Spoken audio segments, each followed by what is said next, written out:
Welcome to Life Stories, where we bring you tales of unexpected kindness, profound lessons, and moments that change lives forever. Today, we're diving into the story of Jack, a humble delivery driver whose simple act of helping a stranded woman during a storm sets off a chain of events that will alter his life in ways he never imagined. It's a story of empathy, connection, and the power of doing what's right. So sit back, relax, and let's begin today's journey. Life Stories starts now. Don't forget to subscribe to our channel to stay updated on all our latest videos. It was the kind of night when the world seemed to be at war with itself. The rain came down in sheets, slapping against the windshield of Jack's delivery van like angry fists. Visibility was almost non-existent, and the road had turned into a river of swirling water. Yet, Jack drove on, his hands gripping the steering wheel with practiced ease. This was the final delivery of the day, and no storm, no matter how fierce, was going to stop him. Jack was 35 now, no longer the young Marine who once believed the world revolved around grand battles and duty. After 8 years in the service, he had left the military, struggling to find peace in the quiet rhythms of civilian life. There was no more adrenaline coursing through his veins, no more missions to complete. In its place was a quieter, simpler existence, driving a delivery van from one address to the next. There were no grand gestures now, no medals to pin to his chest. His job was humble. No one ever noticed the long hours he worked or the extra steps he took to help his customers. But that was fine with Jack. He didn't need the recognition. His life, like the packages he carried, was about getting from one point to another, quietly and without fanfare. But that night, in the midst of the storm, something unexpected happened that would change his life forever. As Jack navigated through the heavy rain, his eyes caught a flash of red, a set of blinking taillights reflecting off the slick road. A car was stranded by the side, its engine clearly dead. Jack slowed down, squinting through the downpour. A figure in the driver's seat, a woman, was hunched forward, her hands gripping the wheel as if willing the car to start. Without thinking, Jack's foot instinctively pressed the brake. He pulled over and shifted the van into park, his heart quickening, not out of fear, but out of concern. This wasn't just any night, it was a storm like no other. And anyone stranded in it was in trouble. He grabbed his rain jacket from the back and stepped out into the deluge, feeling the icy water soak through his boots instantly. His breath came out in visible puffs as he approached the car. The woman's face was partially obscured by the rain, but Jack could tell she was young, maybe in her late 20s. Though the uncertainty of the weather made it hard to be sure. "Hi there," Jack shouted, his voice muffled by the wind and rain. "Everything okay?"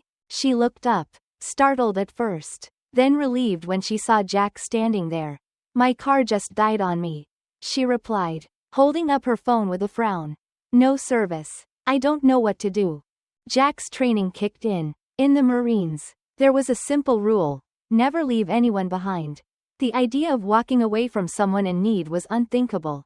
Here was a person, alone in the middle of a storm, stuck without help. Jack had never been one to leave someone to their fate. "Don't you worry about it," he said, flashing a reassuring smile. "Let's get your car to a safer spot, and I'll give you a ride wherever you need to go." The woman hesitated, eyeing him warily for a moment. But something in Jack's demeanor, his calmness, his confidence, seemed to ease her fears. She nodded slowly, gathering her belongings. Together, they managed to push the car to the side of the road, out of the way of the flooding water and any passing traffic. She grabbed a small overnight bag and her purse from the trunk, then hurried over to Jack's van. As she slid into the passenger seat, Jack turned up the heat. Noticing that she was shivering, he reached into the glove box and handed her a small towel. "Here," he said gently, "dry off a bit." "I'm Emily," she said after a beat, rubbing her hands together to warm them. "Thank you so much for this. I don't know what I would have done if you hadn't shown up." Jack smiled, his eyes on the road. "No problem at all. We service members have to stick together, right?" He paused, glancing over at her. "Your dad's in the military, too?" She nodded, her face softening at the mention of her father. "He's an Army helicopter pilot. He was supposed to retire tonight. I was on my way to his ceremony. But, well, I guess I'm going to miss it now. Jack felt a pang of empathy. He knew how important military ceremonies were, the final flights, the retirements, the homecomings. It wasn't just about the uniforms and medals. It was about honoring years of sacrifice, of service. He could understand her disappointment. I'm sorry to hear that, he said sincerely, but the most important thing is that you're safe. I'm sure your dad will understand. Emily's smile was weak but grateful. Thank you, she said quietly, her voice thick with emotion. The drive to the motel was mostly quiet, save for the occasional murmurs between them. Emily seemed lost in thought. And Jack didn't want to push her. They both knew the storm wasn't something anyone could control.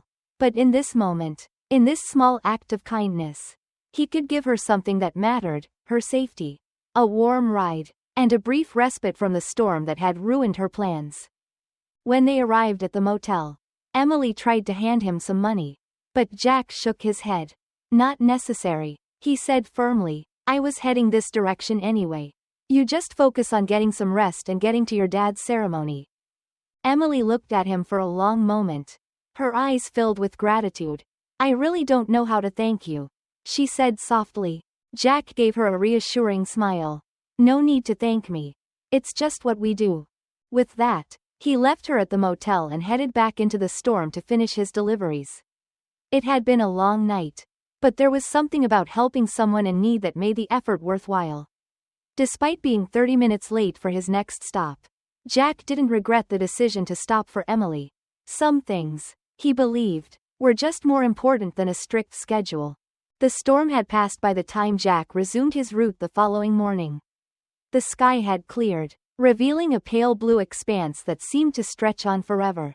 The air was still damp, but the oppressive weight of the rain had lifted, and the world felt quieter, as if the storm had taken all the noise and left only the soft, distant hum of the morning. Jack was used to the rhythm of his deliveries, the familiar addresses, the constant hum of his van's engine, and the peace that came with the repetition of it all. He'd worked these same streets for months, maybe years now, and each day seemed to blend into the next. But that morning was different. There was something new in the air, something that couldn't be explained by the clear skies or the stillness. Perhaps it was because of Emily. Or maybe it was because, for once, Jack had made a decision to help someone without thinking about the consequences.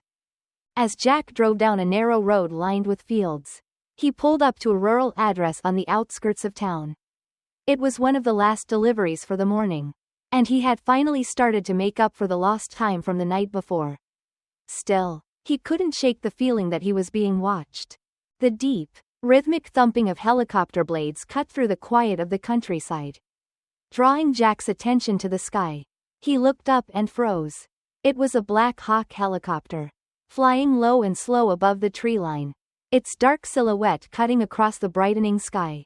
Jack's military training kicked in instinctively. The sound of a helicopter wasn't unusual, not this close to the army base. But the Black Hawk was different. It wasn't flying like a normal helicopter. It was hovering, almost as if it was searching for something, or someone. Jack watched as the helicopter descended, its rotors kicking up a cloud of dust and debris as it made its way to land in the field just beside where his van was parked. His heart skipped a beat, and he felt a rush of adrenaline surge through him. He was confused. Was this some sort of emergency? Who would be landing in the middle of nowhere in the aftermath of the storm?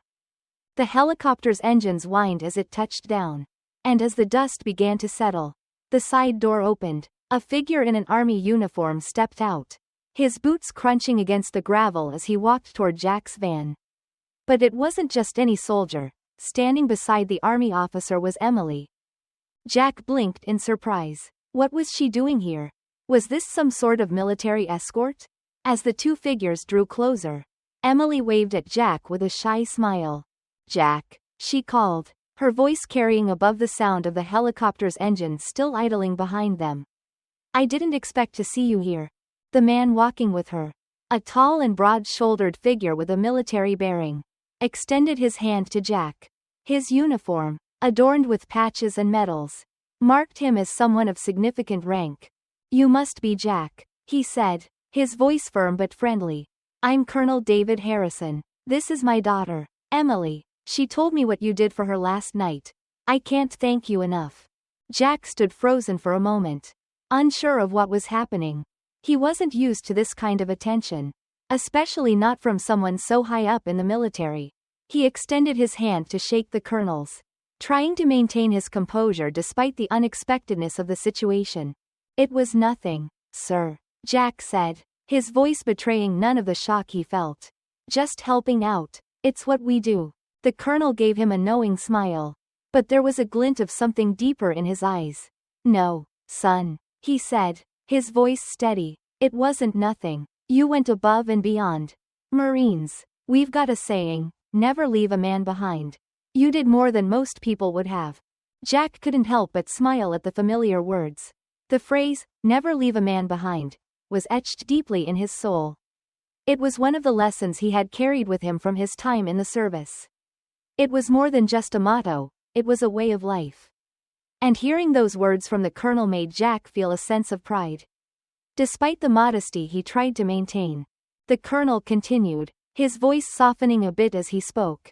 I owe you more than I can say, Jack. Because of you, Emily made it to the base in time to see me before my final flight. That meant everything to me. Emily looked at Jack with a grateful smile, her eyes shining with emotion.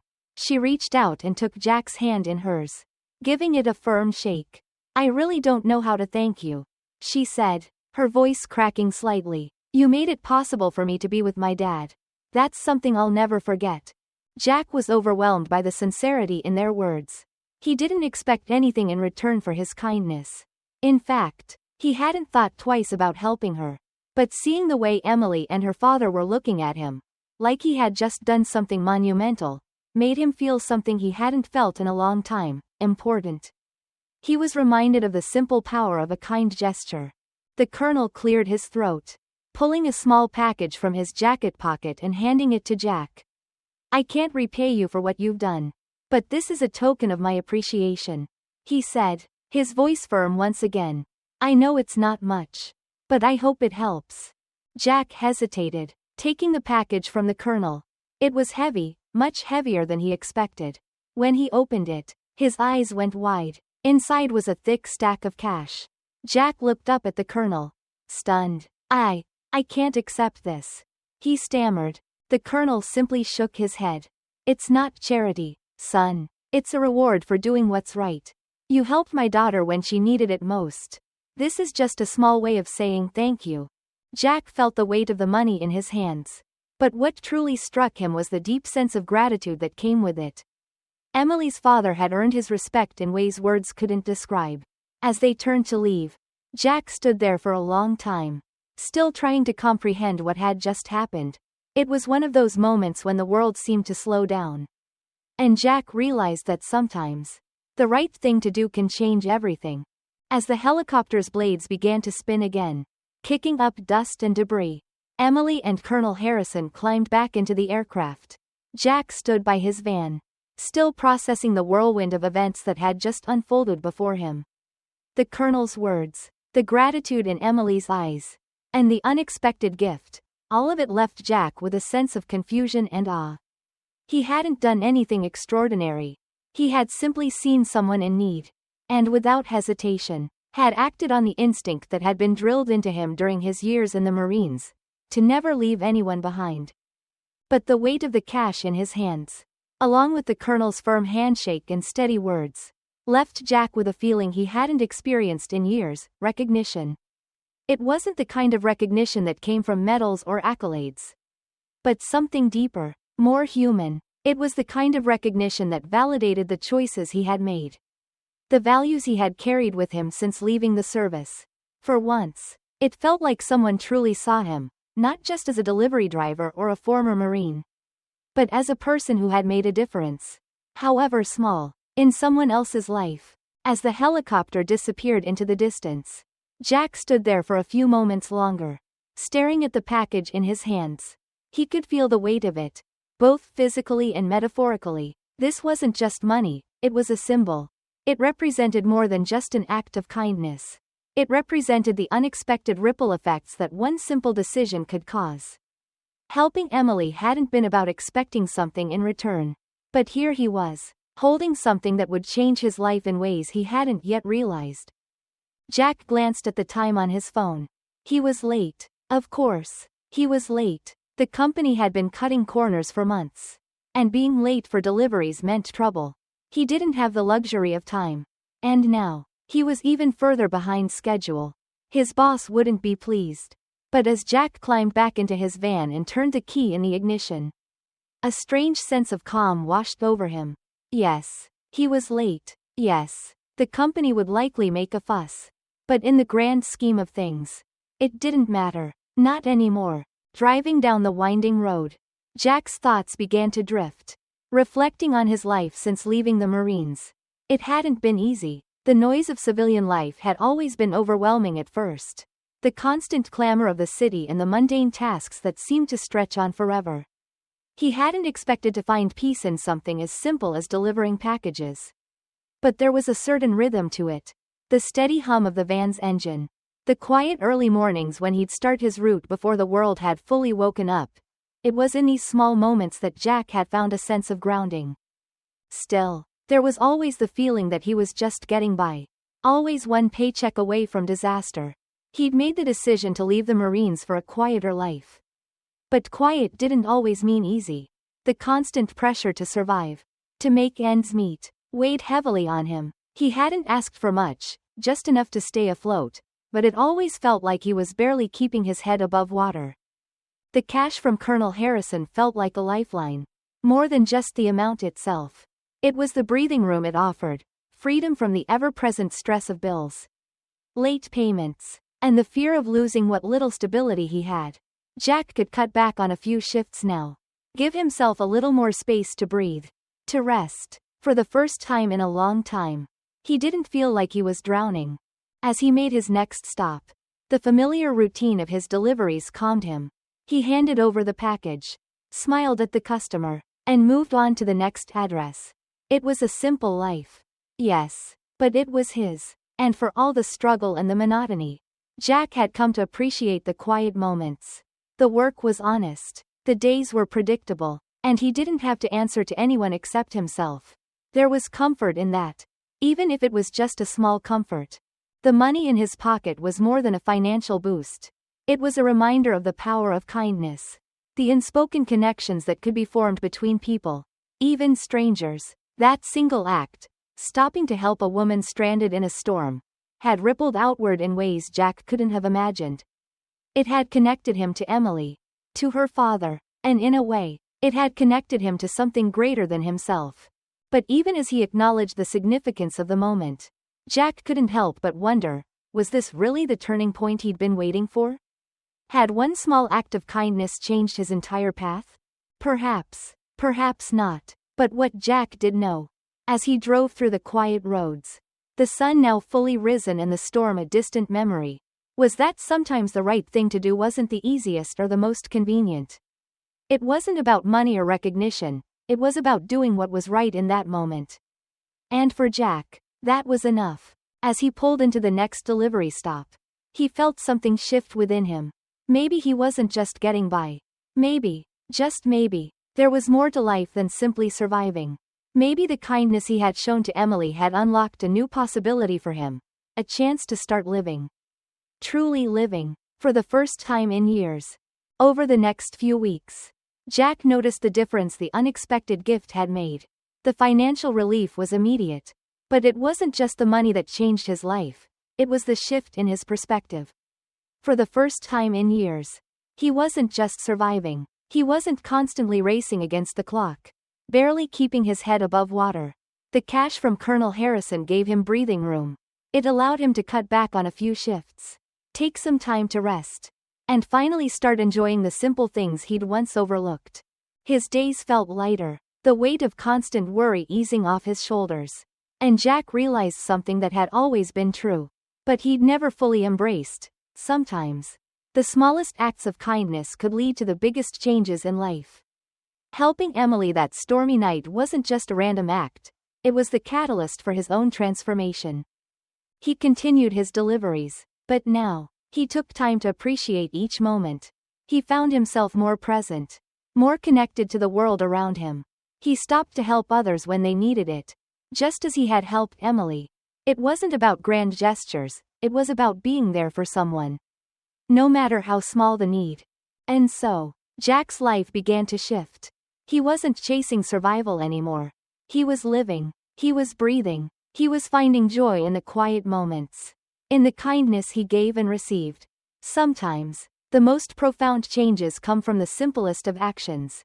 If you enjoyed this story and found meaning in its lessons, be sure to like and subscribe to our channel for more life stories. There's always more to discover about the power of kindness, empathy, and the moments that shape our lives. See you in the next video.